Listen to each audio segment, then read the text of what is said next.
दोस्तों इंडिया में इस समय 100 से भी ज्यादा सेविंग अकाउंट है। सभी अकाउंट के अलग अलग फायदे हैं, लेकिन आज हम आपको 10 सबसे बेस्ट सेविंग अकाउंट के बारे में जानकारी देंगे ताकि आप तय कर सके कि आपके जरूरत के अनुसार कौन सा सबसे अच्छा सेविंग अकाउंट है। दोस्तों इस वीडियो में हम डिफरेंट कैटेगरी के पैरामीटर्स पर नंबरिंग किए हैं, जैसे ब्रांच कितने हैं, एटीएम कितना है, मैक्सिमम इंटरेस्ट रेट कितना है और इन बैंक में सेविंग अकाउंट खुलवाने के क्या क्या फायदे हैं। तो सबसे पहले नंबर पर है एसबीआई। दोस्तों भारत के सबसे बड़े सरकारी बैंकों में से एक state bank of India saving account के लिए सबसे बेस्ट अकाउंट है। अगर इस बैंक के ब्रांच की बात करें तो पूरे भारत में लगभग इस बैंक के 22,500 से भी ज्यादा ब्रांच है और अगर एटीएम की बात करें तो इस बैंक के लगभग 63,000 से भी ज्यादा एटीएम हैं। दोस्तों एसबीआई के भारत के अलावा 31 देशों में 250 से भी ज्यादा ब्रांच है। तो स्टेट बैंक ऑफ इंडिया की सर्विसेज आप भारत के साथ साथ विदेशों में भी प्राप्त कर सकते हैं। अगर एसबीआई सेविंग अकाउंट के फायदों के बारे में बात की जाए तो इसमें आपको मिनिमम बैलेंस मेंटेन करने की कोई जरूरत नहीं पड़ती है।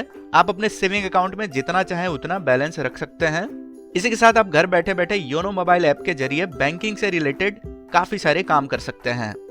अगर इंटरेस्ट रेट की बात की जाए तो इसमें आपको 2.75% से 3% पर एनम के हिसाब से आपके सेविंग अमाउंट पर इंटरेस्ट मिलता है। दूसरे नंबर पर है बैंक ऑफ बड़ौदा। दोस्तों बैंक ऑफ बड़ौदा भारतीय स्टेट बैंक और पीएनबी यानी पंजाब नेशनल बैंक के बाद भारत का यह तीसरा सबसे बड़ा बैंक है। अगर इस बैंक के ब्रांच की बात करें तो पूरे भारत में लगभग 8,500 से भी ज्यादा इसके ब्रांच हैं और लगभग 12,000 से भी ज्यादा इसके एटीएम हैं। अगर bank of Baroda saving account के फायदों के बारे में बात की जाए तो आप इसमें ज्वाइंट अकाउंट खुलवा सकते हैं। आप अपने सेविंग अकाउंट को इन्वेस्टमेंट अकाउंट जैसे एफडी, आरडी इन सब अकाउंट के साथ लिंक कर सकते हैं। Bank of Baroda saving account में आप जितना चाहें उतना बैलेंस रख सकते हैं। अगर इंटरेस्ट रेट की बात की जाए तो सेविंग अमाउंट पर 2.75% से लेकर 3.35% पर एनम के हिसाब से इंटरेस्ट मिलता है।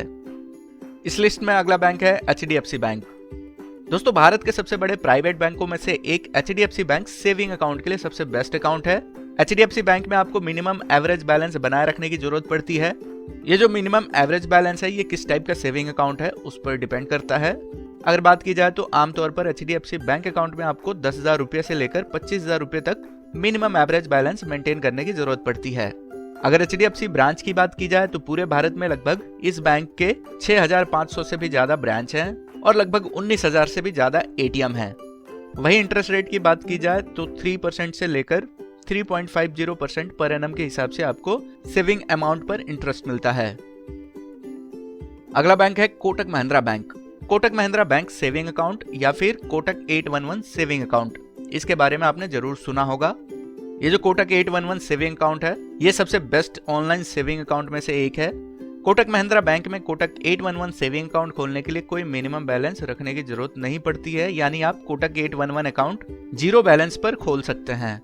इस अकाउंट पर मिलने वाले ब्याज भी काफी अच्छे होते हैं। इसी के साथ आपको इस अकाउंट पर एक वर्चुअल डेबिट कार्ड मिलता है जिससे आप online shopping, phone recharge, train ticket book करना, मूवी टिकट बुक करना जैसे काम कर सकते हैं।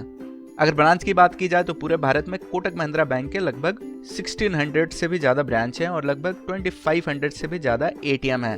वही इंटरेस्ट रेट की बात की जाए तो आपके सेविंग अमाउंट पर 3.5% से लेकर 4% पर एनम के हिसाब से इंटरेस्ट मिलता है। अगला बैंक है आईसीआईसीआई बैंक। आईसीआईसीआई बैंक में आपको मिनिमम एवरेज बैलेंस बनाए रखने की जरूरत पड़ती है। इस बैंक के सेविंग अकाउंट में आपको कम से कम 10,000 रुपये मिनिमम एवरेज बैलेंस बनाए रखने की जरूरत पड़ती है। वही ब्रांच की बात की जाए तो पूरे भारत में लगभग 5,275 ब्रांच है और लगभग 15,000 से भी ज्यादा एटीएम है। वही इंटरेस्ट रेट की बात की जाए तो आपके सेविंग अमाउंट पर 3% से लेकर 3.50% पर एनम के हिसाब से इंटरेस्ट मिलता है। दोस्तों अगला बैंक है axis bank.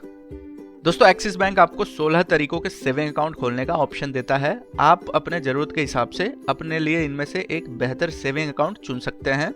Axis bank saving account में बैंक अकाउंट के आधार पर आपको मिनिमम एवरेज बैलेंस बनाए रखने की जरूरत पड़ती है। अगर वहीं एक्सिस बैंक के ब्रांच की बात की जाए तो पूरे भारत में लगभग इस बैंक के 5,500 से भी ज्यादा ब्रांच हैं और 11,000 से भी ज्यादा एटीएम हैं। वहीं इंटरेस्ट रेट की बात की जाए तो आपके सेविंग अमाउंट पर 3% से लेकर 3.5% पर एनम के हिसाब से इंटरेस्ट मिलता है। दोस्तों अगला बैंक है इंडसइंड बैंक।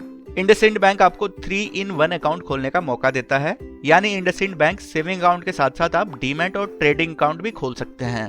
इंडसइंड बैंक का एक और सबसे बढ़िया फायदा है कि इंडसइंड बैंक आपको आपके मनपसंद का अकाउंट नंबर चुनने का मौका देता है और इस बैंक में ऐसे भी सेविंग अकाउंट है जिसमें आपको कोई मिनिमम बैलेंस रखने की जरूरत नहीं पड़ती है। अगर ब्रांच की बात की जाए तो इंडसइंड बैंक के पूरे भारत में लगभग 2000 से भी ज्यादा ब्रांच है और 2500 से भी ज्यादा एटीएम है। वही इंटरेस्ट रेट की बात की जाए तो आपके सेविंग अमाउंट पर 4% से लेकर 6% पर एनम के हिसाब से इंटरेस्ट मिलता है। अगला बैंक है आईडीएफसी फर्स्ट बैंक। दोस्तों IDFC first bank saving account सबसे बेस्ट सेविंग अकाउंट में से एक माना जाता है, लेकिन IDFC first bank saving account में आपको 25,000 रुपए मिनिमम एवरेज बैलेंस बनाए रखने की जरूरत पड़ती है। वही ब्रांच की बात की जाए तो इस बैंक के लगभग 680 से भी ज्यादा ब्रांच है और 800 से भी ज्यादा एटीएम है। वही इंटरेस्ट रेट की बात की जाए तो आपके सेविंग अमाउंट पर 4% से लेकर 6.25% पर एनम के हिसाब से इंटरेस्ट मिलता है। अगला बैंक है डीबीएस बैंक। दोस्तों डीबीएस बैंक सेविंग अकाउंट आप ऑनलाइन अपने फोन में ऐप डाउनलोड करके खोल सकते हैं। इस बैंक में अगर आप अकाउंट खोलते हैं तो 250 रुपए का अमेजॉन पे गिफ्ट कार्ड मिलता है। इसी के साथ और भी कई सारे बेनिफिट मिलते हैं। अगर ब्रांच की बात की जाए तो पूरे भारत में इस बैंक के लगभग 600 से भी ज्यादा ब्रांच हैं। डीबीएस सेविंग अकाउंट में आपको कम से कम 10,000 रुपए मंथली एवरेज बैलेंस बनाए रखने की जरूरत पड़ती है। वही इंटरेस्ट रेट की बात की जाए तो आपके सेविंग अमाउंट पर 3.25% से लेकर 5% पर एनम के हिसाब से इंटरेस्ट मिलता है। दोस्तों अगला बैंक है आरबीएल बैंक। आरबीएल बैंक आपके सेविंग अकाउंट बैलेंस पर बाकी बैंकों से काफी अधिक इंटरेस्ट ऑफर करता है। आरबीएल बैंक के सेविंग अकाउंट में आपको मंथली एवरेज बैलेंस के रूप में 5,000 रुपए रखने की जरूरत पड़ती है। अगर वही इस बैंक के ब्रांच की बात की जाए तो पूरे भारत में लगभग इस बैंक के 500 से भी ज्यादा ब्रांच है और 450 से भी ज्यादा एटीएम है। वही इंटरेस्ट रेट की बात की जाए तो आपके सेविंग अमाउंट पर 4.25% से लेकर 6.50% पर एनम के हिसाब से इंटरेस्ट मिलता है।